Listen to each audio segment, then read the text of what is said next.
For me, like, sadness could be triggered by multiple things. What helped me was being comfortable and confident enough to say how I was feeling. As a carer, I felt overwhelmed and feelings of frustration. There is collective hope amidst struggle. I used to get angry. I got so angry that I lost people that I cared about.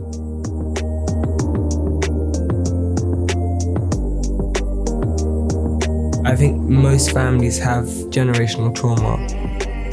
I am Kaiser Jamal. I'm a spoken word poet, writer, model, and trans visibility activist. Generational trauma is something that comes from those before you. Definitely both of my parents have felt the conditioning of society and felt the full effects of oppression, I think. So I guess the systematic racial inequality that exists within my parents that in turn kind of like exists in me. There's so much trauma that I have which is maybe based on abandonment, which is derived from my parents. It's kind of crazy how much it impacts you as a person and it shapes you as a person. Yeah, I think that's definitely something that like unknowingly I've carried for a long time. My mum was definitely more open talking about mental health, whereas my dad is a lot more closed off and probably actually suffers with his mental health more. There's definitely a racial separation, assimilation of whiteness for like parents who immigrated to the UK, I think probably took a lot of time and energy. You know, sometimes you have to opt out of something. I think a lot of our parents opted out of their mental well-being. I do watch friends and family almost become invisible in the conversation of mental health, specifically cis, het, black men. And I think that's something that is very much ingrained.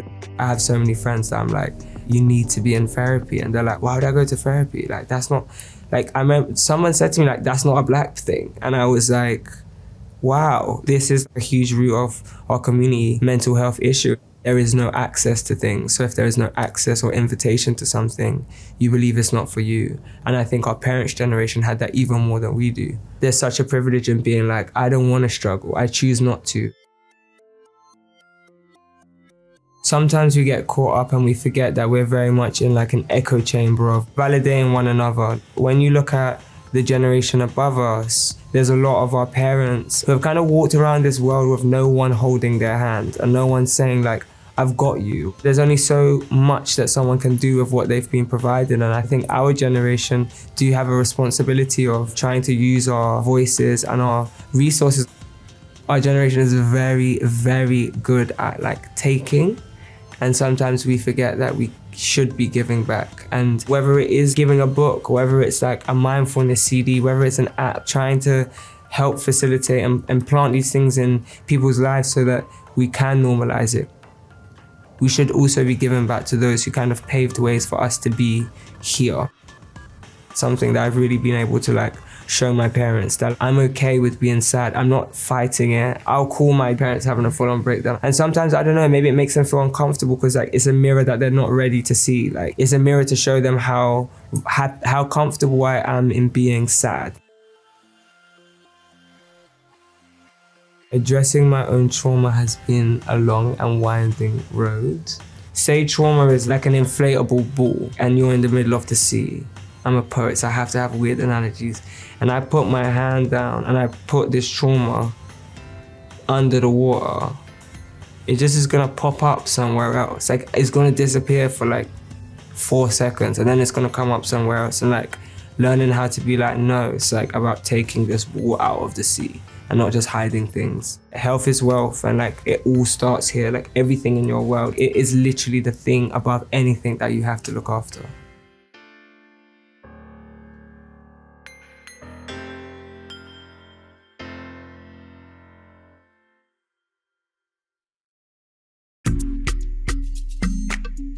My name is Elen Salam-Klai and I am a mental health advocate, writer, and I'm currently training to be a psychotherapist. I grew up in South London, in Kennington. Me and my twin brother, we were born in Paris. My mum is Eritrean and my dad's German. My twin brother would say he's probably more German and I'm more Eritrean. This is quite strange. But yeah, me and him are very close, yeah. Look at this. He's always had autism, like since we were kids. And so kind of became like a sort of carer slash older sister, sometimes quite maternal, like very protective over him. I think definitely growing up it was hard. There wasn't much awareness on disabilities. He was quite angry as a kid, and usually I would be the one to get a call and be like, calm him down. My mum fought quite hard with the council to try and ensure that he had support in school and that he could also go to quote unquote normal schools, because she felt like there shouldn't be any reason why he's excluded from mainstream education. When we were 18, my brother started developing psychosis. I'd gone to uni, and I remember I was in freshers and he was already telling me then he's starting to get hallucinations. At the beginning, we didn't really understand how serious it was. Both my parents are quite analytical and very academic. It's quite hard for them to grasp. They knew about disabilities and special needs, but not mental illnesses. So they really had to learn. Our minds are kind of beyond our human control. My brother was sectioned like 9 years ago. Yeah, it was a while back. And then since then, it's been in and out, in and out, in and out. He's got immensely better, but the conditions still aren't there for him to be able to live within the community. There is support for families who have a loved one in mental health institutions, but I think when you're dealing with all of the logistics of the situations, you don't really have any time to even do the research to look for support for yourself. I think that was actually the main reason I wanted him and his to come out, because there's so many people going through things that are just exacerbated by maintaining this facade. Him and His is a creative anthology. It was meant to be just like a little pocketbook and then spiraled into a book of 120 contributors. And it features poetry, we've got essays, photography series, all sorts of work, but from people of like completely different backgrounds who've either been directly affected by the stigmas of men reaching mental health support or men who are actually currently in mental health institutions at the moment. What I was trying to do with Him and His is to create kind of a community that wasn't completely attached to the trauma of the situation and more about enjoyment. So looking at our mental health before a point of crisis. When you're a carer, there's a lot of responsibility and you kind of forget yourself in that process. There's a really fine line of neglecting your own self-care. Don't discount how much what they're going through is going to affect you. I would say seek support for yourself as well, making sure that you have time for yourself still and you don't feel guilty for that as well. And I had to learn too. I've only got to grips in the past 2 years, probably since COVID. You can learn, but it still takes a lot to practice what you're preaching. Yeah, I can't share my cup if it's empty, if you get what I mean.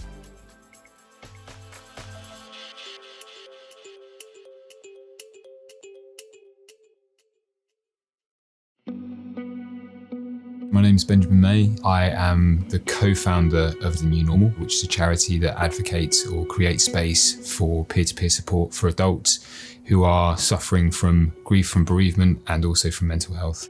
I'm a barber by trade, so I have always used my chair as the space for me to talk. You know, people talk about how going to your barber is therapy, and if you're one of my customers, it really isn't. Like, you're coming to me to be my therapist.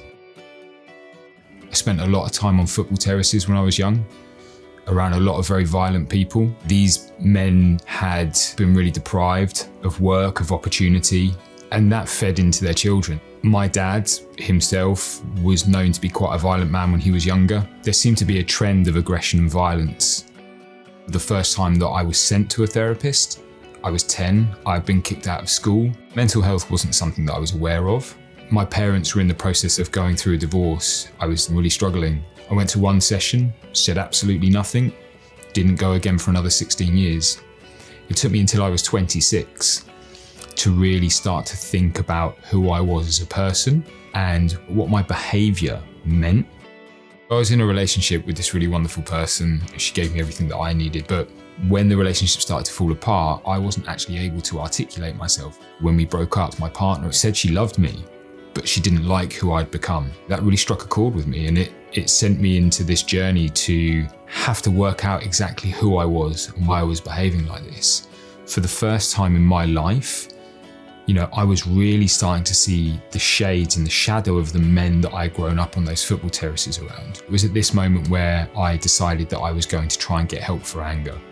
I had no idea what that looked like. I had no idea how to go about doing that, but I managed to find a space that were willing to at least speak to me and find out whether or not they could help me and how that might look. So I went in, I spoke to them, and basically the guy sat there with his clipboard and he said, Ben, look, normally everyone comes here on court order. Here I was in this space speaking to this guy who was allowing me to come in and join what they were doing, which was working with incredibly violent men who had been sent there by the courts as a way to rehabilitate. And I wanted to be a part of that because that potentially is who I could have ended up being. And I set about on around about 18 months worth of anger management therapy. The first 4 or 5 weeks I got to sit with a guy one-on-one and would talk. And I was like, when are they going to teach me about anger management? When am I going to learn that I need to leave a room when I'm angry, or count to 10, do something, right? And that never happened. He just kept talking to me. And what I realized was that what I needed to do was have a space where I could talk about all of the things that were happening in my life, no matter how trivial I thought they were. I started to understand about the working class background that I had come from. I started to realize a lot of the apathy and the anger and the frustration. This was the first time that I had ever had the space to kind of explore who I was and what was going on. That's given me the ability to actually give space to the people around me, to be able to speak, to be able to explore how they're feeling. I've recently created a course with a friend of mine. It's called Grief 101. The whole point of this course is about teaching communities empathy. It's about teaching people how to support their friends, their colleagues, their peers when they're going through grief, when they're going through bereavement. So I have this theory, the Russian doll theory. When we're born, all of the trauma that has existed before us in our parents, our grandparents, our communities are put immediately into who we are. At our core, we are neutral good. Every single piece of trauma that exists adds another Russian doll to us. It's when we start to talk about that trauma that we start to remove those dolls and we start to move back towards that neutral good state. The more dolls you remove, the more generational trauma you get rid of, the more you break the cycle. I understand why people don't want to open up. I understand how scary it is to take that first step to speak to someone. To even acknowledge the things that are going on in your life is so daunting. Find your space, find a space where you can open up. That could be one person or it could be a group of people. But if you can find a space to start to talk about how you're feeling, then you can learn to speak about that in other spaces as well.